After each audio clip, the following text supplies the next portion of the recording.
Simon Says subscribe and click on the bell icon to receive notifications. Hi everyone, welcome to a new video from Simon Says It. In this video, I will teach you how to record a macro in Excel the easy way. Although macros can look very intimidating to both Excel experts and newbies alike, they are actually very easy to record if you understand the basics properly.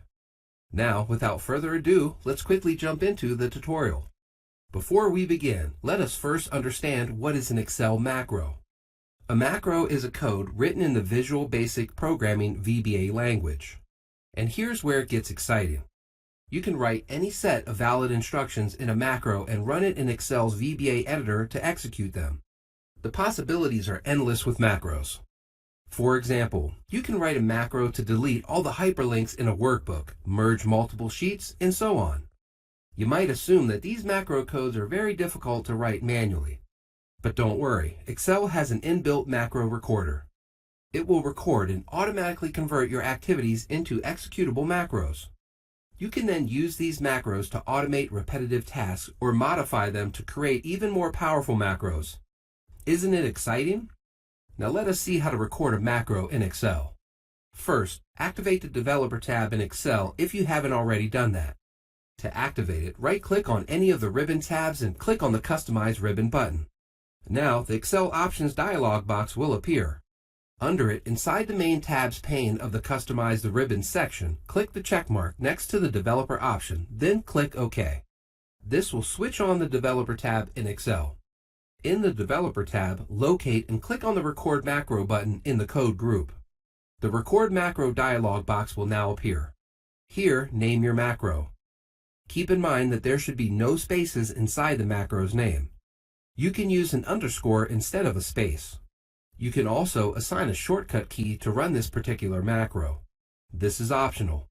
Please note that this shortcut will replace any other existing shortcut for the same key combinations. In the Store Macro In section, specify where this macro needs to be applicable. For example, this workbook, this worksheet.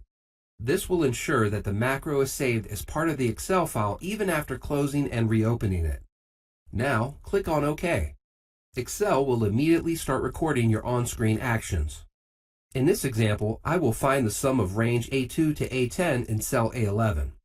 Click on cell A11, fill in the formula sum, open parentheses, A2, A10, close parentheses, and hit enter.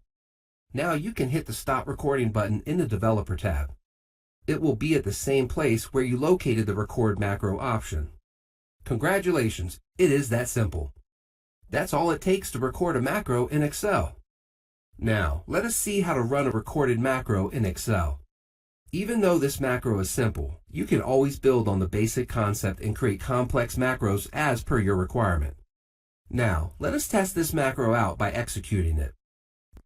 First, delete the value in cell A11 and clear the formula. Now, locate and click on the Macros option in the Code group of the Developer tab. Select the macro you just created and click on Run in the Macros dialog box. Alternatively, you can use the keyboard shortcut if you assigned one to run the macro. Sit back and watch as the macro does its magic. Your cell A11 will automatically get filled with the formula sum A2 through A10 and display its value. Now, in case you want to view the VBA code version of a recorded macro, hit the keyboard shortcut Alt plus F11. This will open Excel's built-in VBA editor. Your recorded macros will be listed inside the left-hand pane of the VBA editor under the Modules section. Double-click on the module to view the recorded macros VBA code. In our example, the following VBA code was generated for the recorded macro. Keep in mind that we used it to record finding the sum of the range A2 through A10. I recommend you record multiple macros for various simple tasks and see how the VBA code changes for each of them. This way you will rapidly gain an intuitive understanding of VBA codes in Excel. Now that we have seen how to record a macro, it is important to know its limitations. Limitation 1. The macro recorder cannot be used to create custom functions. Surely, you can modify a recorded macro's VBA code, but it is not equivalent to the versatility of a custom VBA code. Limitation 2. The macro recorder cannot record a command without the user selecting an object. For example, it cannot switch to another sheet and delete a particular range without the user manually doing so while recording it. Limitation 3. It cannot take any external arguments including other events. That is, each recorded macro is independent. For example, you cannot record a macro to execute certain commands when a particular condition is triggered, do this task when opening files, double-clicking, etc. Limitation 4. Similarly, it cannot check for global or external conditions. That is, you cannot use it to run if and else conditions to run commands based on certain criteria.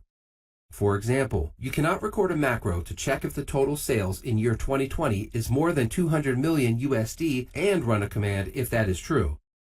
Instead, you can record a macro to add an if formula in the sheet to check the criteria. Finally, limitation 5. Recorded macros cannot execute commands in repeating loops like do while, do until, for next, etc. In this tutorial, we saw how to easily record a macro in Excel. The more you use the macro recorder in Excel, you will appreciate the value of VBA codes better. I recommend that you begin by automating simple tasks like filtering a specific column or sorting a particular range.